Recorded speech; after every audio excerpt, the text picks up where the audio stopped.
os drones. É. Porque drone faz uns movimentos rápidos também, né? Faz.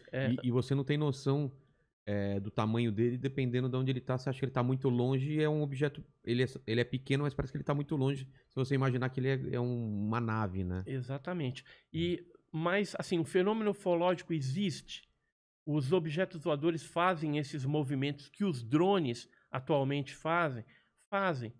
Inclusive, eu tô com um recorte de jornal aqui que eu trouxe só para te mostrar, do Diário da Noite, é de 1939, antes da era moderna dos discos voadores. Então, o que fala a manchete dessa matéria de jornal? Uma luz misteriosa move-se sobre o morro. Isso aí aconteceu em Minas Gerais e São João del Rei, em 1939, no mês de dezembro. E o interessante é que mais de 2.000 pessoas observaram esse fenômeno. Era uma bolinha luminosa que ficava fazendo evoluções como um drone. Ou seja, não tinha drone nessa época, né? Exato, é isso que eu queria mostrar para você. E como esses, existem vários outros casos que ocorreram antes da era moderna dos discos voadores, que foi a partir de 1947, ou seja, os casos aconteceram antes.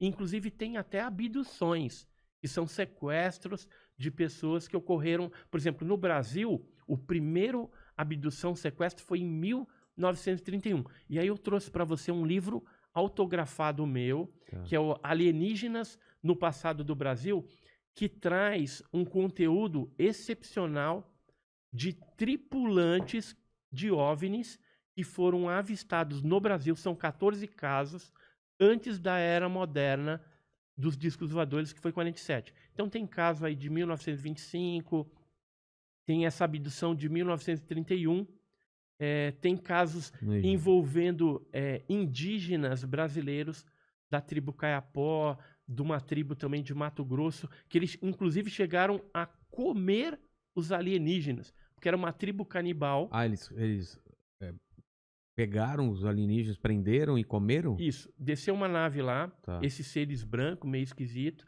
e aí, até aí os indígenas ali do Mato Grosso ficaram convivendo. Mas aí quando esses seres começaram a mexer com as crianças da tribo, eles resolveram conversar lá entre os chefes, né, da tribo, e resolveram matar eles. Como eram canibais, foi tudo pra panela. Isso está descrito em livros norte-americanos de pesquisadores alemães e suíços que estiveram aqui em 1936, quando coletaram esses casos. Então tá tudo aqui, a fonte, direitinho. Quer ver? É bem interessante. Tem até um desenho meio satirizando até essa situação. Cadê? Mas tá aqui, ó. Isso saiu onde? Saiu no livro. Deixa eu ver o nome do livro certinho aqui para te falar. Mas aqui? The Best of... Isso. The Best, o melhor da antropologia hoje. Tá. Né? Então tá na página número 164, na parte 5. Então conta essa Cara, história. o desenho que os caras fizeram dos alienígenas no caldeirão, dá pra ver aí? Os caras no caldeirão e os caras cozinhando. Então, quem descreveu esse fato foi antropólogos que estiveram aqui no Brasil investigando a tribo indígena.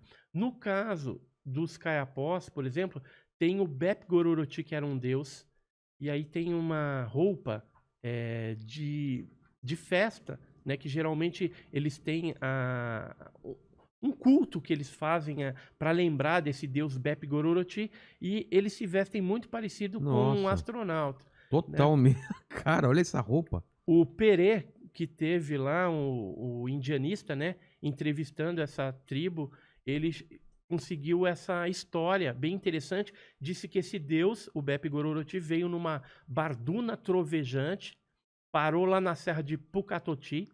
É Pará isso? Isso é Pará, no exatamente, Pará. Caramba. Os Caiapós é lá em cima. Então eles... Desculpa. É o Bep-Gororoti. E aí o que acontece? Ele tinha uma espécie de arma que ele apontava para árvores e desintegrava. Isso os indígenas raio laser, falavam. né? Tipo raio laser. E aí os caras tinham medo dele. Só que um dia viram ele numa cachoeira tomando banho e viram que ele era um homem normal. Só era um pouco branco, barba, né? Então lembrava muito um viking, vamos dizer assim. Sei. E tinha a pele branca, né? Diferente dos índios caiapós. E aí o que eles fizeram? Começaram a se aproximar, tal, e começaram a conversar. E aí ele se engraçou pro lado de uma filha do tribo lá, do cacique da tribo, né? E aí casou com ela, teve um filho. Eles instituíram uma oca no centro da tribo, onde os mais velhos iam lá e é tipo uma escola onde eles falavam das experiências que eles tinham para passar a experiência com isso, com aquilo, né? Sei, E sei. discutir as coisas da tribo, como se fosse uma escola.